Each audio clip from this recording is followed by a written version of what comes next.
Welcome to Real Madrid Hub. Welcome to this longer video where I will be talking about a couple different names important for different reasons, particular names linked to two of the most important clubs in the Premier League. I will be talking about Romelu Lukaku because apparently Chelsea has made a bid of about 100 million for signing Romelu Lukaku for the next season. But the most important is the second one.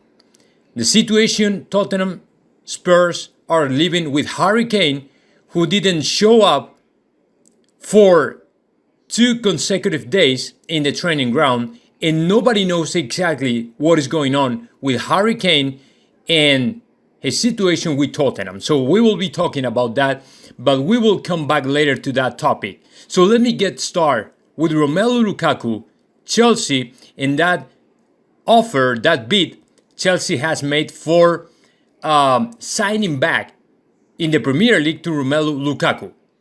Okay, so as you know, the situation in Chelsea is the following one. Chelsea needs goal. Chelsea needs a striker. Chelsea is in a real need of a, top forwarder, top striker, top name, big name for the striker position, right? So they first tried to sign Erling Haaland, they failed, and now they are still moving forward to find another top name, big name for the striker position. And apparently, according to some reports, Romelu Lukaku has been the chosen one for signing Chelsea to become the most important, the next striker of the Blues, of the Thomas Tuchel squad. Okay, so that is what we know. And what we also know is from Fabrizio Romano.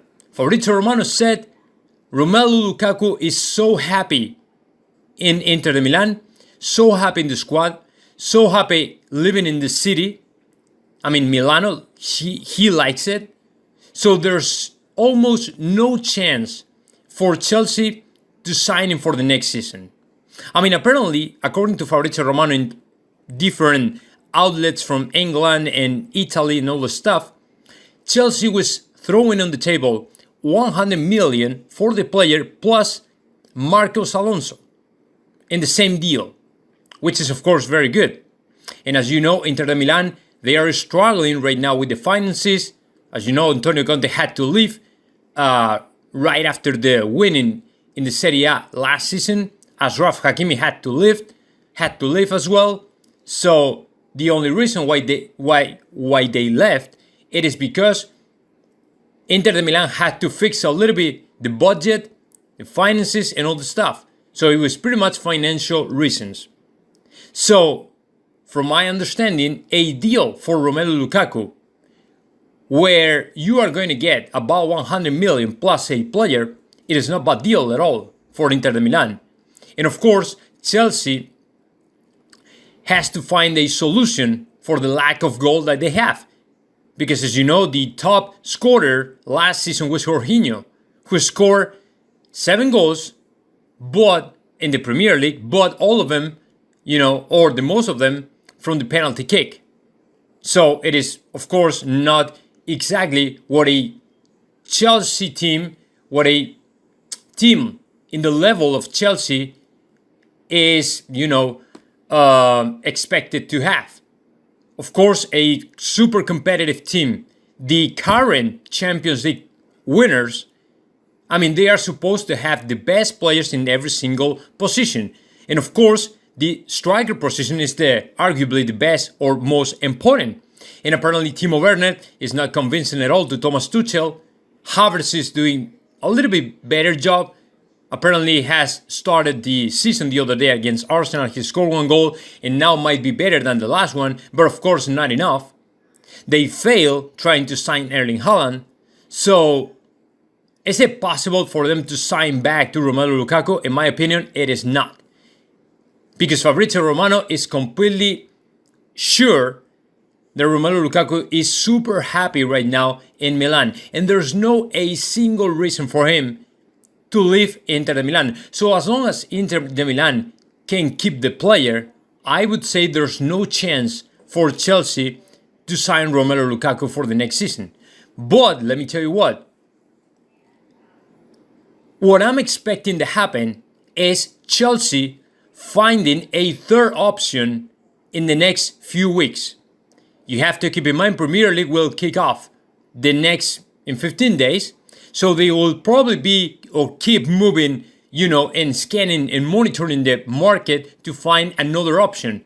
If they fail to land, Erling Haaland or even Romelu Lukaku, in my opinion, Chelsea will not surrender and they will try to find the right answer for such an important position, the striker, right? So that is when it comes to Chelsea and the bid for Romelu Lukaku.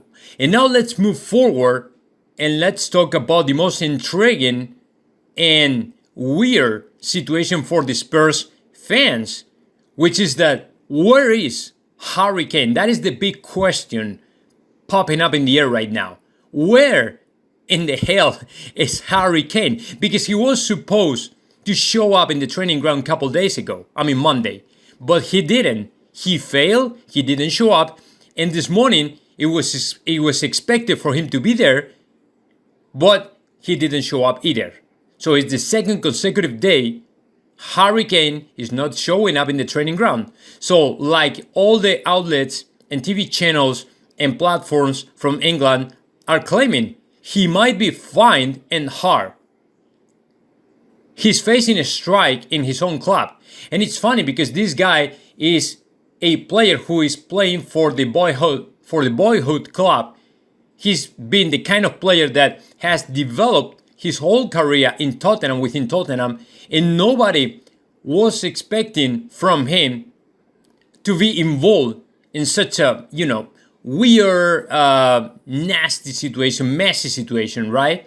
Because when it comes to Harry Kane, which is your big name, big star, a very lovely player from the whole club, because he started playing as a kid in the Spurs,